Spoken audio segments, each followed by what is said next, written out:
Weirdos, I'm Felicia and I like scary movies, and welcome to another day of our 31 Days of Halloween. Today we are talking about Haunt. Now, first of all, I am wearing cat ears today because it's October and I can wear cat ears any day that I'd like. Now, I mentioned this in my last video, which is that I love October spooky movies that take place on or around Halloween. So I was pretty excited about seeing this movie Haunt. It came out just very recently. A couple people reviewed it at the end of September. It's out on VOD right now, and I watched it on Amazon. Haunt is written and directed by Scott Beck and Brian Woods, and is produced by Eli Roth. I first found out about this film on Twitter because I saw the writer-director team, the Scott Beck, the Brian Woods, and they are the writers of A Quiet Place. So I was like, oh, okay, they made something new. Oh, and it's like a super Halloween-y movie. I'm excited. And then I saw Eli Roth produce, and I said, ooh, maybe it'll be really bloody. I checked it out, and the verdict is, it's freaking awesome. From looking at the trailer, I assumed it was gonna be something like a Hellfest like we had last year, and I will tell you, it's so much better than that. The plot for this one is pretty basic. It is about a group of friends that on Halloween night decide to go do an extreme haunt, and they find one off the side of the road somewhere. I do not recommend this. The night turns deadly when they realize that the people running the haunt aren't just in it for the scares. The thing I think I really loved about this movie is that it was very basic with the premise, and they just did everything exceptionally well. Like, okay, another haunted house movie, I'm bored. No, not in this one, because I got through that whole movie without being bored basically ever. Most of the movie is just them going through this haunted house, which I could see being extremely boring at times, but it really never is. The scares come really fast, the pacing is excellent, the gore is excellent, and one of the biggest things that I think is hugely important for the success of this movie is that they really paid attention to the actors they cast and to the character development, because I actually cared about these characters, which sometimes in low budget horror, I'm not trying to generalize, but sometimes they kind of put that out the window and they try to focus on, you know, making the movie look really cool, which I get, but also you don't necessarily care if a movie looks cool if you're not connected to the people on screen. And in this one, the main girl, her name is Harper. She's played by Katie Stevens. She just does such a great job. First of all, they give her a very specific backstory that leads you into the film. And second of all, she's just an amazing actor that you're really connected with the whole time, and everything she's going through, like you're really with her. Sometimes in these movies, you start to just root for the killer because the teenagers or whoever are so boring, you're just like ready for them to die, so you have something entertaining to watch.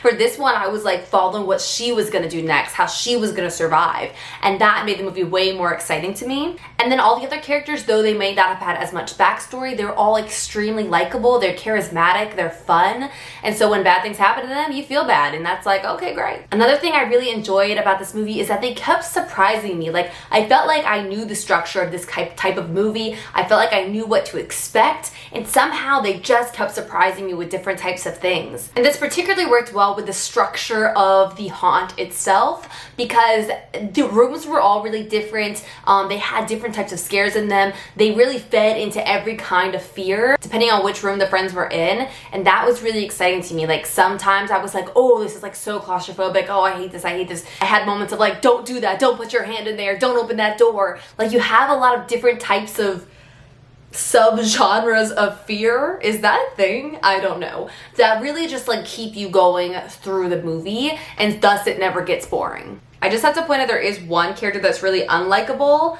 but the guy does such a good job. Who is it? It's Andrew Caldwell, who plays this character named Evan, and he is like, from the moment he comes on screen, he's like supposed to be kind of a jerk, but he even like has these moments in the film where you're just like, yeah, that guy's like speaking the truth, man.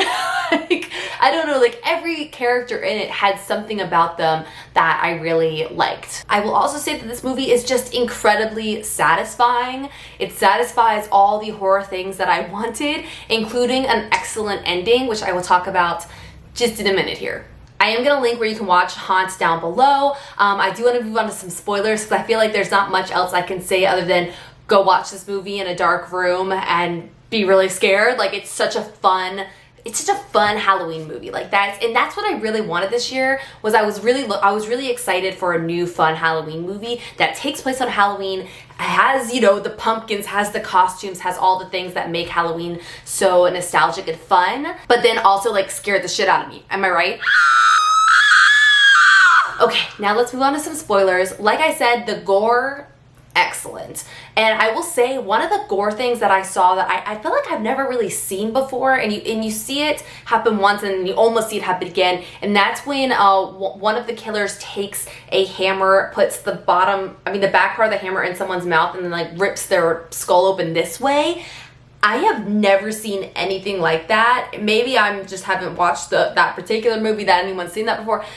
Anyways, it was so graphic. I literally was like, and like, I'm fine with gore, but like, that got me. That was good. I also just thought the killers were so cool in this and so like different.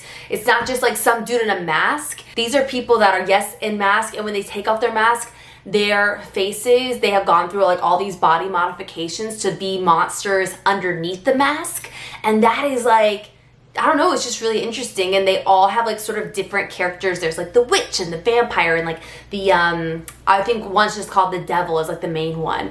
And they look so freaking cool. Like all of that makeup is amazing. And I didn't want to say this in the other part of the video because their identities being revealed is a spoiler, I would say. But I loved how they all looked. I thought it was so cool. And then finally, I just want to give a strong shout out to all of Harper's final girl moments. She has all these moments, like the one moment where she is like underneath the bed and the devil comes in and she like stabs him in the eye. Like that's her first big moment of the movie of just being like, I'm not gonna die. Like throughout the movie, she's got that timid final girl, oh, something's wrong, oh, I'm curious. She's got all the tropes going on, and then that's her first moment of just like, I'm not dying tonight, and just starts like getting really inventive and really strong and really badass. And like, she's a great final girl. I just loved her. And she did have a difficult backstory.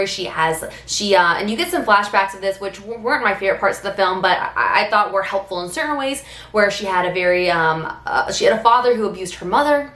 And then she had a boyfriend that she breaks up with this Halloween night, who was abusing her. There's a moment in the movie where it feels like he might be coming to save her, and that would have ruined the movie for me, honestly. Like, if the abusive boyfriend became the hero of the movie, I would have been like, no, we're done here. But thankfully, that did not happen. And then the ending, people, it's so sick. So one of the killers survives. He tries to come and finish off his work, which is killing Harper. He gets to her house, and she has set up basically booby traps and like a haunt to kill him, the same way that he killed all of her friends.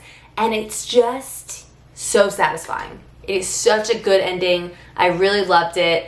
And that's it. But yeah, obviously this is the spoiler section, so I hope you didn't accidentally fast forward, but that's the ending. But yeah, I hope you guys check this movie out. Once again, I'll link it down in the description. But it was pretty freaking fun. So that's it, y'all. I will see you in tomorrow's video. Have a nice scream. Bye.